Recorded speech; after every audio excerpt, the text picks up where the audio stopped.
Assalamualaikum warahmatullahi wabarakatuh. Pada kesempatan kali ini, kami dari kelompok Hukum Pidana 2 ingin menjelaskan tentang kejahatan terhadap benda dengan anggota kelompok, yaitu saya sendiri, Yusran Abdurrahman, dengan NIM 2020 10 11 03 11 362, dan teman kelompok saya, Ganaudi Riswantoro, dengan NIM 2020 10 11 03 11 349. Nah, untuk itu, mari saja kita langsung masuk ke pembahasan materi, yaitu kejahatan terhadap benda. Apa sih itu kejahatan terhadap harta benda?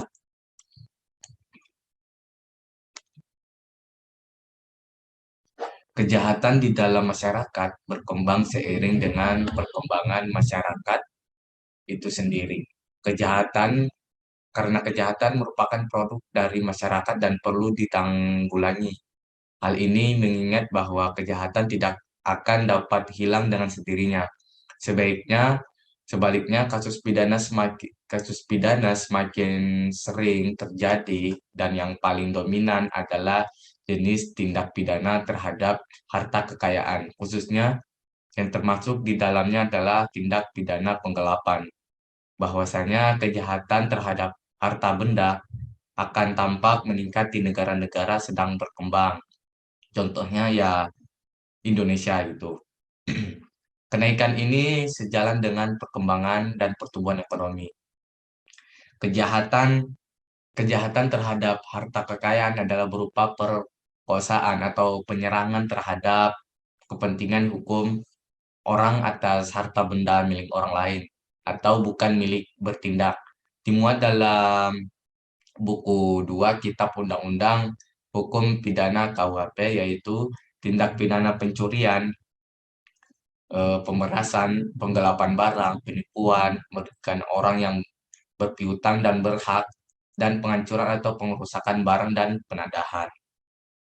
Di dalam hidup kita sebagai manusia dan dalam bermasyarakat, seringkali kita melanggar dan melihat terjadinya suatu tindak pidana yang menyangkut harta benda itu. Tindak pidana yang berhubungan dengan harta benda termasuk dalam buku 2 KUHP yang saya sebutkan tadi, yaitu ada tindak pidana pencurian, pemerasan, penggelapan barang, penipuan merugikan orang yang berpiutang, dan penghancuran atau pengerusakan barang dan penadaan itu.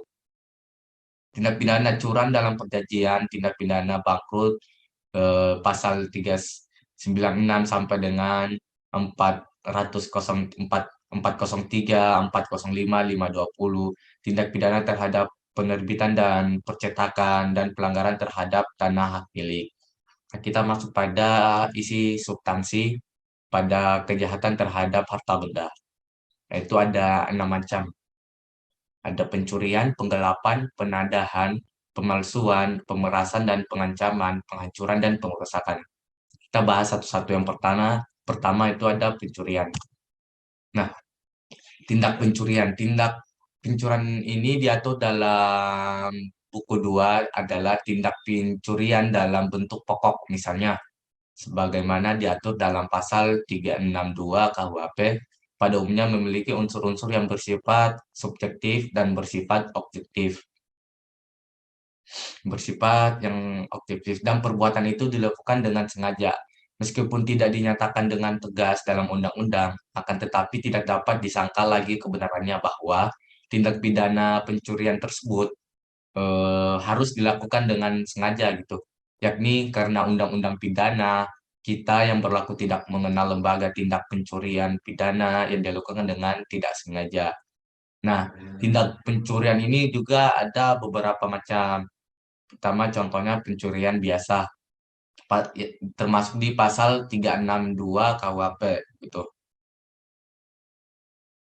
Barang siapa mengambil barang sesuatu yang seluruhnya atau sebagian kepunyaan orang lain dengan maksud memiliki secara melawan hukum, diancam dengan pidana karena pencurian dengan pidana penjara paling lama 5 tahun atau denda paling banyak 600.000 itu. Adapun unsur-unsur sebagai kita bahas dulu, pasal ini merupakan bentuk pokok daripada tindak pidana pencurian yang untuk dapat memasukkan atau mengatakan perbuatan seseorang dalam rumusan pasal ini. Harus kita akui melihat dari unsur-unsur terkandung dalam rumusan pasal itu sendiri. Nah, adapun unsur-unsurnya dalam sebagai berikut. Yang pertama ada unsur objektif yang dimana terlihat dari kalimat mengambil barang yang seluruhnya atau sebagian kepunyaan orang lain, itu termasuk dari unsur objektif gitu. Kedua ada unsur subjektif dari terlihat itu dari kalimat dengan maksud untuk memiliki dan secara melawan hukum itu. Nah, dalam terlihat dari kalimat itu kalimat barang siapa. Barang siapa dalam rumusan pasal itu berarti siapa saja atau setiap orang atau bagi siapa saja yang dapat dianggap sebagai pelaku atau dader suatu tindak pidana yang melakukan perbuatan sebagaimana yang dilarang untuk dilakukan dan dinyatakan dalam undang-undang. Selanjutnya ada termasuk pencurian ringan yang dimana terkandung dalam pasal 364 KUHP, yaitu perbuatan yang diterangkan dan diterapkan dalam pasal 362 dan pasal 363 butir 4 dan butir 5 apabila tidak dilakukan dalam sebuah atau pekarangan tertutup yang ada rumahnya jika harga barang tersebut tidak lebih dari 25.000 atau diancam dengan pencurian ringan dengan pidana penjara paling lama 3 bulan atau pidana denda paling banyak ya 250.000 tuh. Perbuatan ini adalah merupakan pencurian ringan, oleh karena itu objek atau nilai benda atau barang yang dicuri tidak lebih dari 25 rupiah gitu. Dengan demikian juga terhadap ancaman pidana penjara hanya 3 bulan dan pidana dengan hanya 250.000 rupiah. Nah, adapun dengan pencurian dengan kekerasan termasuk dalam pasal 365 KUHP ayat 1. Ayat 1 dengan diancam dengan pidana penjara paling lama 9 tahun gitu. Pencurian yang didahului atau disertai atau diikuti dengan kekerasan atau ancaman kekerasan terhadap orang dengan maksud untuk mempersiapkan atau mempermudah pencurian atau dalam hal tertangkap tangan untuk memungkinkan melarikan diri sendiri atau peserta lainnya untuk tetap menguasai barang yang dicuri gitu. Nah, dalam pasal 365 ayat 1 KUHP yang dinyatakan bahwa dapat pidana adalah suatu kejahatan yang berdiri sendiri, yaitu pencurian yang dilakukan dalam satu keadaan yang memberatkan. Oleh karena itu, pelaksanaan perbuatannya atau tindakan itu telah dilakukan dengan kekerasan atau ancaman kekerasan terhadap personal orang gitu. Dengan demikian, unsur-unsur yang terlihat dalam rumusan pasal 365 KUHP itu adalah dengan ada unsur objektif dan subjektif. Nah, kita bahas satu dulu unsur objektif yang mana terlihat dari kalimat didahului disertai diikuti dengan kekerasan atau ancaman kekerasan dan di mana perbuatan itu dilakukan terhadap seseorang. Kita masuk ke unsur subjektif. Terlihat dari kalimatnya pertama dengan maksud untuk mempersiapkan atau mempermudah pencurian. Yang kedua, atau jika tertangkap tangan, memberikan kesempatan bagi diri sendiri atau peserta lainnya untuk melarikan diri. Yang ketiga, dengan maksud untuk mempertahankan atau tetap menguasai barang yang dicuri tersebut. Nah, kita masuk ke tindak pidana penggelapan. Nah, tindak pidana penggelapan ini berasal dari hukum Jerman yang membuat perbedaan antara yang disebut dengan pencurian seperti yang kita kenal saat ini dengan apa yang disebut dengan menguasai secara tidak sah. Tuh. Nah, kemudian dibuat lagi perbedaan berdasarkan kenyataan, yaitu apakah benda yang dikuasai itu memang telah dipercayakan kepadanya atau karena benda tersebut secara kebetulan berada di dalam penguasaannya gitu. Atas dasar itulah orang-orang Jerman yang kemudian memasukkan ke dalam undang-undang mereka apa yang disebut Unterschlagung atau Verduistering atau penggelapan sebagai tindak pidana yang berdiri sendiri. Tuh.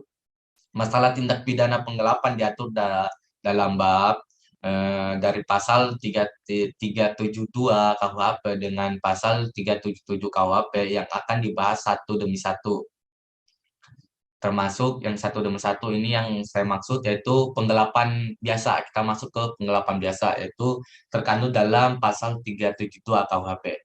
Barang siapa dengan sengaja dan melawan hukum mengaku sebagai pemilik sendiri atau barang sesuatu yang seluruhnya atau sebagian adalah kepunyaan orang lain, tetapi yang ada dalam kekuasaannya bukan berarti karena kejahatan, diancam karena penggelapan dengan pidana penjara paling lama 4 tahun atau denda paling banyak 60 ribu rupiah.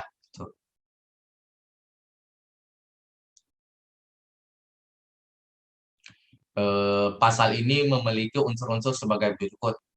Yang saya bilang tadi ada unsur subjektif dan unsur objektif. Unsur subjektifnya terlihat dari kalimat dengan sengaja dan dengan melawan hukum.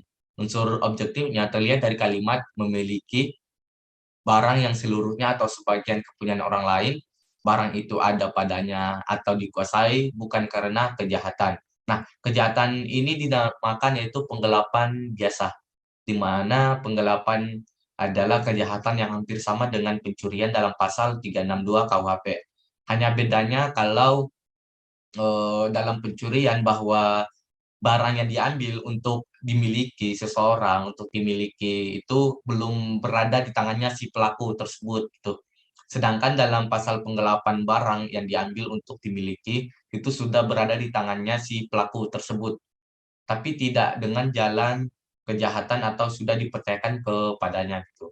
Juga dinyatakan bahwa perbuatan itu dilakukan dengan sengaja. Hal ini berarti bahwa pelaku tersebut mengetahui dan sadar sehingga si pelaku dapat bertanggung jawab atas perbuatannya tersebut. Nah, dengan demikian unsur sengaja itu meliputi untuk mempengaruhi semua unsur yang letaknya di belakang, dan ini berarti bahwa pertama, dengan melawan hukum harus kita ketahui si pelaku tersebut, di mana si pelaku mengetahui bahwa perbuatan yang melawan hukum gitu. Yang kedua, barang diketahui oleh si pelaku dan perbuatan yang dilakukan itu ditujukan kepada barang tersebut. Yang ketiga, seluruhnya atau sebagian barang milik orang lain harus diketahui oleh si pelaku. Nah, dan dikuasai barang itu bukan karena kejahatan, juga harus diketahui dan disadari oleh si pelaku tersebut gitu. Selanjutnya kita masuk ke penggelapan ringan. Penggelapan ringan pasal terkandung dalam pasal 37 KUHP. Perbuatan yang dirumuskan dalam pasal 372 apabila yang digelapkan bukan ternak dan harganya tidak lebih dari 25 ribu rupiah dikenai sebagai penggelapan ringan. Pidana penjara paling lama 3 bulan atau denda paling banyak 60 rupiah itu. Nah, tindak pidana penggelapan ini juga sering disebut dengan tindak pidana penggelapan biasa. Tidak dimaksudkannya masalah ternak sebagai satu keadaan yang dapat memberatkan si pelaku tersebut gitu. Sebagaimana dalam pasal rumusan pasal 363 KUHP, kiranya di kalangan para ahli atau sarjana hukum dapat diterima dan sangat tepat gitu. Oleh karenanya itu, karena hal ini didasarkan pada pemikiran bahwa pada umumnya dalam masyarakat tersebut, terutama di daerah pedesaan, orang-orang yang lebih kaya dan memiliki ternak menitipkan ternaknya pada orang yang lebih miskin untuk dipelihara dengan perjanjian bagi hasil di antara mereka, sehingga si penerima ternak seolah-olah sebagai pemilik tersebut gitu. Kita masuk ke penggelapan berat. Nah, penggelapan berat ini terkandung dalam pasal 374 KUHP. 374 KUHP, penggelapan yang dilakukan oleh orang yang penguasaannya terhadap barang disebabkan karena ada hubungan kerja atau karena pencahariannya atau karena mendapat upah untuk itu, diancam dengan pidana penjara paling lama 5 tahun. Nah, di kalangan sarjana hukum juga penggelapan ini sering dinamakan dengan penggelapan yang bersifat khusus, atau oleh karena ada hal-hal yang bersifat khusus, jika memperhatikan ketentuan rumusan pasal tersebut di atas, maka unsur-unsurnya yang pertama, semua unsur penggelapan pada pasal 372 KUHP. Yang kedua, ditambah dengan unsur yang memberatkan pidana, yaitu A, yang pertama oleh seseorang, kedua barang siapa kekuasaannya karena satu, hubungan kerja secara pribadi, hubungan kerja dalam mata pencarian atau profesi, dan hubungan itu memperoleh upah tersebut gitu. Kita masuk pada penggelapan dengan pemberatan, termasuk terkandung dalam 375 KUHP, yaitu di mana penggelapan yang dilakukan oleh orang yang karena terpaksa diberi barang untuk disimpan, atau yang dilakukan oleh wali, pengampu, pengurus, atau pelaksana surat wasiat, pengurus lembaga sosial atau yayasan terhadap barang sesuatu yang diokasai selaku demikian gitu, diancam dengan pidana penjara paling lama 6 tahun. Nah, unsur-unsur yang terlihat dalam rumusan pasal tersebut, satu, semua unsur yang terdapat dalam pasal 372 KUHP. Kedua, ditambah dengan unsur yang memberatkan dalam pasal 374 KUHP, yaitu oleh orang yang kepadanya terpaksa barang itu diberikan untuk disimpan. Kedua, terhadap barang yang ada pada orang tersebut karena jabatan sebagai wakil atau wali, pengampu, kuasa atas harta kekayaan yang ditinggal pemiliknya, pengurus yang menjalankan wasiat, dan pengurus lembaga sosial atau yayasan. Nah, kita masuk pada substansi isi tindak pidana penadahan. Nah, berdasarkan kode penal Prancis dan beberapa KUHP di beberapa negara Eropa pada masa lalu, perbuatan penadahan itu suatu benda-benda hasil kejahatan tidak dipandang sebagai suatu kejahatan yang berdiri sendiri, tetapi dianggap sebagai suatu perbuatan membantu melakukan sesuatu kejahatan tersebut gitu. Ada beberapa waktu kemudian dianggapan itu saat itu telah ditinggalkan dan perbuatan penadahan dimasukkan dalam bab tersendiri, yaitu buku 2 KUHP dari pasal 480 sampai dengan pasal 485 itu. 485 bahwa tindak pidana penadahan itu disebut sebagai tindak pidana pemudahan, yaitu karena perbuatan menada itu telah mendorong orang lain untuk melakukan kejahatan-kejahatan yang mungkin saja tidak ia lakukan gitu. Bisa dibilang tidak sengaja gitu. Karena ada dorongan-dorongan. Seandainya tidak ada orang yang bersedia menerima kejahatan itu, akan kejahatan itu akan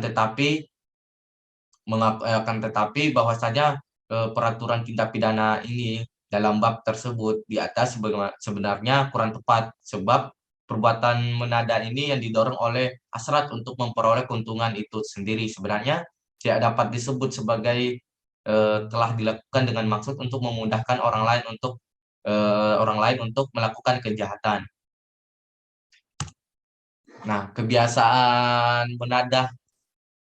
selanjutnya kebiasaan menadah terkandung pada pasal 481 KUHP. Tuh. Barang siapa menjadikan sebagai kebiasaan untuk sengaja membeli, menukar, menerima gadai, menyimpan atau menyembunyikan barang yang diperoleh dari kejahatan, diancam dengan pidana penjara paling lama 7 tahun. Ayat 2, yang bersalah dapat dicabut haknya tersebut dalam pasal 35 nomor 1-4, dan haknya untuk melakukan pencaharian dalam mana kejahatan itu dilakukan gitu. Dalam penadahan itu dalam bentuk pokok ada termasuk juga pada pasal 480 KUHP, diancam dengan pidana penjara paling lama 4 tahun atau denda paling banyak 40 rupiah. Karena penadahan yang pertama itu barang siapa membeli, menyewa, menukar, menerima gadai, menerima hadiah, atau untuk menarik keuntungan, menjual, menyewakan, menukarkan, menggadaikan, mengangkut, menyimpan atau menyembunyikan suatu benda yang kita ketahui atau sepatunya harus diduga bahwa diperoleh dari kejahatan tersebut gitu. Yang kedua, barang siapa yang menarik keuntungan dari hasil suatu benda yang diperoleh, yang kita ketahui atau sepatunya harus diduga bahwa diperoleh dari kejahatan. Nah, dalam rumusan pasal-pasal tersebut di atas terlihat dari unsur-unsur untuk dapat memasukkan perbuatan seseorang dalam tindak pidana, yaitu pertama unsur subjektif, yaitu yang ia ketahui, yang secara patut harus dapat ia duga, eh, masuk juga itu termasuk di unsur subjektif. Unsur objektifnya yaitu membeli, menukar, menggadai, menerima sebagai hadiah, sebagai pemberian, terus didorong oleh maksud untuk memperoleh keuntungan, menjual, menyewakan, menggadaikan, terus menyangkut, menyimpan, dan menyembunyikan itu termasuk dari unsur-unsur objektif. Kita masuk ke penadahan ringan. Nah, sebelum kita masuk penadahan ringan, kebiasaan mendadak juga itu unsur unsur dengan sengaja dalam rumusan pasal ini oleh pembentukan undang-undang ditempatkan di depan unsur-unsur objektif, yang sehingga unsur objektif tersebut merupakan unsur yang telah disyaratkan harus diliputi oleh unsur sengaja bagi si pelaku perbuatan. Oleh karena itu, si pelaku memang menghendaki dan mengetahui dilakukannya perbuatan tersebut. Di dalam ayat 2 rumusan pasal ini hanya merupakan pidana tambahan bagi si pelaku, sebagaimana yang terlihat dan tercantum dalam pasal 35 nomor 1 sampai 5. Satu kebiasaan itu merupakan suatu pekerjaan dilakukan oleh si pelaku secara berulang-ulang atau beberapa seringkali atau lebih dari satu kali. Kita masuk ke pidana penadahan ringan, di mana terkandung dalam pasal 482 KUHP. Perbuatan diterangkan dalam pasal 480 diancam karena penadahan ringan dengan pidana penjara paling lama 3 bulan atau denda paling banyak Rp60. Jika kejahatan dari mana benda diperoleh atas satu kejahatan yang diterangkan dalam pasal 364, 373, dan 379. Nah, dalam tindak pidana penodaan ini juga memperlihatkan semua unsur-unsur yang terkandung dalam pasal 480. Namun, dengan dalam penerapan atau pelaksanaannya dibatasi oleh oleh unsur-unsurnya atau dengan adanya ketentuan pasal 364, 373, dan 379 KUHP itu. Nah, selanjutnya akan dilanjutkan oleh teman saya yaitu Ganaudi Riswantoro. Selanjutnya tindak pidana pemalsuan. Kejahatan pemalsuan adalah kejahatan yang di dalamnya mengandung sistem ketidakbenaran atau palsu atas suatu hal atau objek yang sesuatunya itu tampak dari luar seolah-olah benar adanya, padahal sesungguhnya bertentangan dengan yang sebenarnya. Pemalsuan dapat juga diartikan sebagai suatu perbuatan yang disengaja meniru suatu karya orang lain untuk tujuan tertentu tanpa izin yang bersangkutan, ilegal atau melanggar hak cipta orang lain. Lalu jenis-jenis pemalsuan. Kejahatan pemalsuan yang dimuat dalam buku 2 KUHP dikelompokkan menjadi 4 golongan, yakni yang pertama kejahatan sumpah palsu pada bab 9, kedua kejahatan pemalsuan uang pada bab 10, ketiga kejahatan pemalsuan materai dan merek pada bab 11, empat kejahatan pemalsuan surat pada bab 12. Penggolongan tersebut didasarkan atas objek dari pemalsuan yang jika dirinci lebih lanjut ada 6 objek kejahatan, yaitu keterangan di atas sumpah, mata uang, uang kertas, materai, merek, dan surat. Lalu tindak pidana pemerasan dan pengancaman. Pengaturan hukum tindak pidana pemerasan berdasarkan pasal 368 KUHP. Pemerasan merupakan suatu tindakan yang dapat menguntungkan seseorang atau pihak pemeras dan merugikan bagi pihak lainnya atau pihak yang diperas. Pemerasan adalah bahasa hukum yang rumusan pidananya ada dalam hukum positif. Bila dilihat, kata pemerasan dalam bahasa Indonesia berasal dari kata dasar peras, yang bisa bermakna leksikal, meminta uang, dan jenis lain dengan ancaman. Dalam Black's Law Dictionary, blackmail diartikan sebagai a threatening demand made without justification, sinonim dengan extortion, yaitu suatu perbuatan untuk memperoleh sesuatu dengan cara melawan hukum seperti tekanan atau paksaan. Menurut rumusan dalam KUHP, bahwa tindak pidana pemerasan ini selain ada ketentuan umumnya atau bentuk pokoknya, ada pula bentuk-bentuk khususnya. Yang pertama, pemerasan dalam bentuk pokok berdasarkan rumusan pasal 368 sebagai rumusan dari pengertian pemerasan itu terdapat unsur-unsur, yaitu unsur objektif. A. Perbuatan memaksa. B. Yang dipaksa, yaitu seseorang. C. Upaya memaksa dengan kekerasan atau ancaman kekerasan. D. Tujuan sekaligus merupakan akibat dari perbuatan memaksa dengan menggunakan upaya kekerasan atau ancaman kekerasan, yaitu orang menyerahkan benda, orang memberi hutang, orang menghapus piutang. Lalu unsur subjektif dengan maksud untuk menguntungkan A. Diri sendiri dan B. orang lain. Yang kedua, dengan melawan hukum.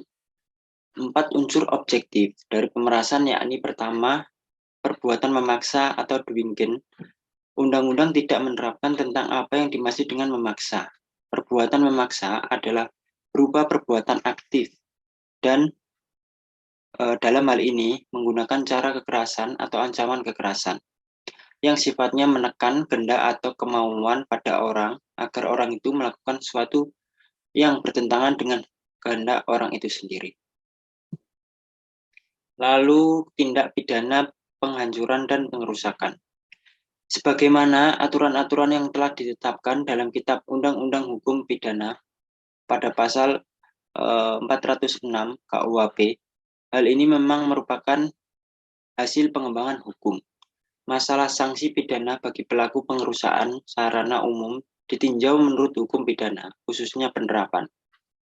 Penghancuran atau pengerusakan dalam bentuk pokok tindak pidana ini diatur dalam ketentuan pasal 406 yang menyatakan bahwa yang pertama, barang siapa dengan sengaja dan dengan melanggar hukum menghancurkan, merusakkan, membuat sehingga tidak dapat dipakai lagi, atau menghilangkan barang yang seluruhnya atau sebagai kepunyaan orang lain, diancam dengan hukuman penjara selama-lamanya 2 tahun 8 bulan atau denda sebanyak-banyaknya Rp300. Yang kedua, dijatuhkan pidana yang sama terhadap orang yang sengaja melawan hukum, membunuh, merusakkan, membikin tak dapat digunakan atau menghilangkan hewan yang seluruhnya atau sebagian adalah kepunyaan orang lain. Lalu unsur-unsur pada pasal 406 ayat 1 KUHP. Yang pertama, unsur objektif yang meliputi menghancurkan, merusak, membuat tidak dapat dipakai, atau menghilangkan suatu barang yang seluruh atau sebagian milik orang lain. Lalu unsur-unsur subjektif yang meliputi dengan sengaja dan melawan hukum. Nah, itu tadi pemaparan materi kami. Mohon maaf jika banyak kesalahan kata. Saya selaku perwakilan kelompok mengucapkan terima kasih dan saya tutup. Wassalamualaikum warahmatullahi wabarakatuh.